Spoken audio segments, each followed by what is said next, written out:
Dans le prochain épisode d'Ici tout commence, Tessier interrompt l'épreuve de rattrapage des premières années et Célia décroche le poste de chef à domicile à Paris. Quant à Tony, il se demande s'il n'est pas le père de Kelly. Attention, les paragraphes qui suivent contiennent des spoilers sur l'épisode d'Ici tout commence diffusé demain soir sur TF1. Si vous ne voulez rien savoir, ne lisez pas ce qui suit. Mardi 5 juillet dans Ici tout commence. Tessier interrompt l'épreuve de rattrapage des élèves de première année après avoir accepté d'aider les premières années à passer leur épreuve de rattrapage. Constance confirme à Antoine et Ambre que Tessier a consenti à passer la journée à Kessargues chez des amis.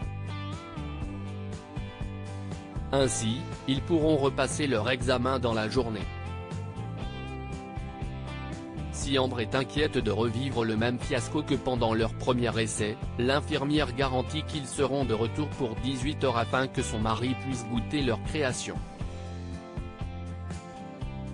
L'étudiante continue de douter mais Constance confie qu'elle a un bon pressentiment.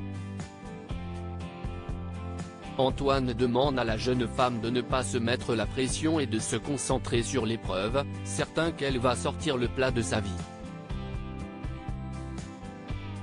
Un peu plus tard, Tessier s'apprête à rejoindre Constance chez eux lorsqu'il aperçoit Jasmine, Deva et Tom se diriger vers l'institut avec leurs mallettes.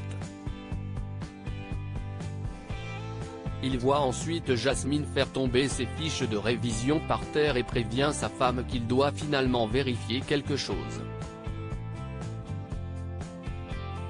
Par la suite, Deva, Ambre, Jasmine et Tom paniquent dans les vestiaires quand Antoine les rejoint. Il leur confie qu'il attend encore le message de Constance pour commencer l'épreuve. De son côté, Constance s'apprête à donner le feu vert à Antoine lorsqu'Emmanuel lui annonce qu'il souhaite reporter leur visite prétextant avoir trop de travail. Dépitée, sa femme pointe du doigt qu'ils ne peuvent pas annuler à la dernière minute et insiste, elle a très envie d'aller à Kessargues. Loin d'être dupe, Tessier lui demande si elle couvre les élèves de première année. En effet, il les a vus quelques heures plus tôt se rendre à l'institut avec leurs mallettes. Il s'est alors empressé d'aller vérifier le planning du double A mais il n'y figure pas. Au pied du mur, Constance avoue les aider à repasser leur épreuve dans son dos car ils méritent une seconde chance. D'ailleurs, elle est étonnée qu'ils ne soient ni impressionnés ni touchés par leur motivation. Le directeur semble avoir une idée, il demande à Constance de faire croire à Antoine qu'ils sont partis. Ce qu'elle fait. L'épreuve peut donc commencer. Les élèves ont 2 heures pour créer un plat gastronomique autour d'un légume unique, la courgette. Clotilde les met en garde, le sujet peut leur paraître simple mais c'est un légume peu puissant en bouche. Ils devront donc le sublimer sans l'écraser, ce qui n'est pas une mince affaire. À 30 minutes de la fin de l'épreuve, Tessier débarque en cuisine. Tandis que ses camarades ont arrêté de cuisiner, Deva continue sa préparation pour finir son plat. Ambre lui emboîte le pas et incite les autres élèves à aller jusqu'au bout. Touché par leur détermination, Emmanuel leur accorde 20 minutes pour terminer. Place à la dégustation, le chef Tessier et la chef Armand goûtent le plat réalisé par Ambre.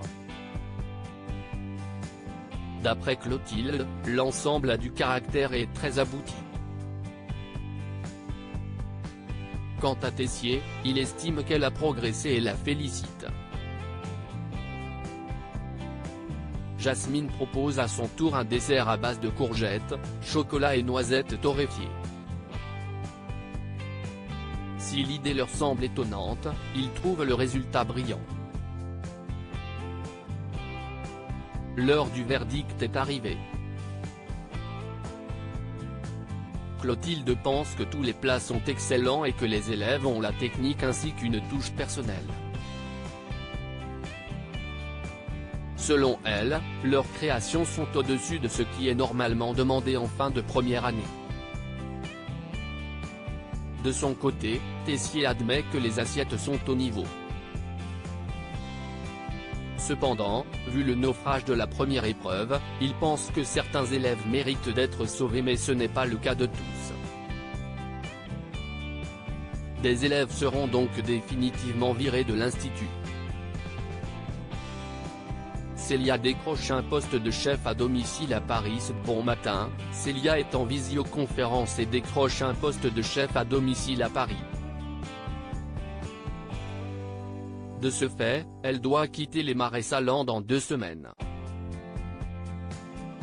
La jeune femme avoue à Elliot et Constance qu'elle a vraiment envie de partir après tout ce qu'il s'est récemment passé avec Théo. Bien qu'Elliot pense que son départ est un peu précipité, Célia ressent le besoin de s'éloigner de son ex-petite amie.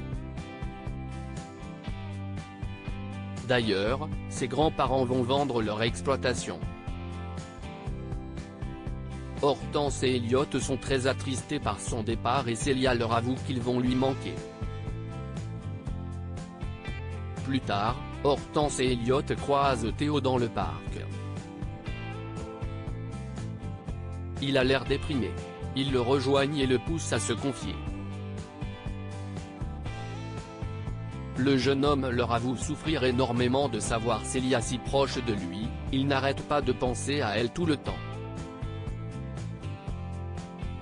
Hortense lui apprend que Célia quitte Calvière dans 2 semaines car elle a décroché un poste de chef à domicile à Paris. Sous le choc, Théo ne comprend pas pourquoi elle ne lui en a pas parlé et estime qu'elle tourne très vite la page. Hortense et Elliot lui conseillent d'avoir une discussion avec elle avant qu'il ne soit trop tard. Théo s'apprête à rendre visite à Célia au Marais lorsqu'il la surprend au téléphone avec son père. La jeune femme est très excitée à l'idée de retrouver ses parents. Théo décide de rebrousser chemin.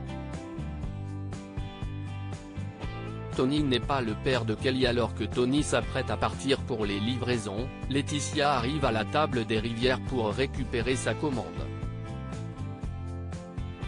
Rapidement, les deux ex retrouvent leur complicité passée. La jeune femme en profite pour demander à Tony de déjeuner avec elle mais ce dernier décline car il doit commencer ses livraisons. Souhaitant passer du temps avec elle, Tony lui propose de l'accompagner sur sa tournée pour qu'ils puissent parler du bon vieux temps. Ce qu'elle accepte. Quelques heures plus tard, Tony dépose Laetitia à l'institut.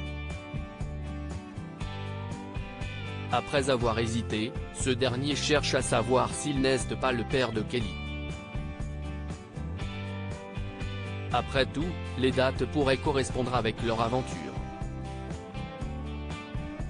Laetitia lui confirme que ce n'est pas le cas puisqu'à l'époque ils s'étaient protégés pendant leur rapport.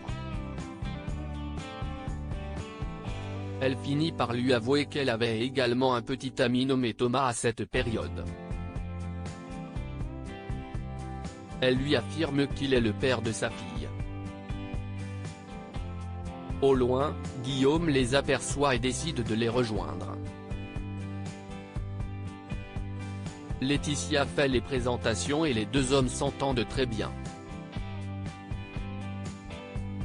Le proviseur adjoint lui propose de venir prendre l'apéro à la maison à l'occasion, ce qu'il accepte.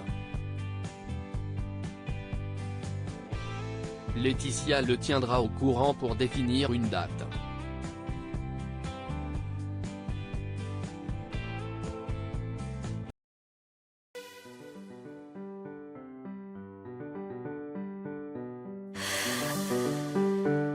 나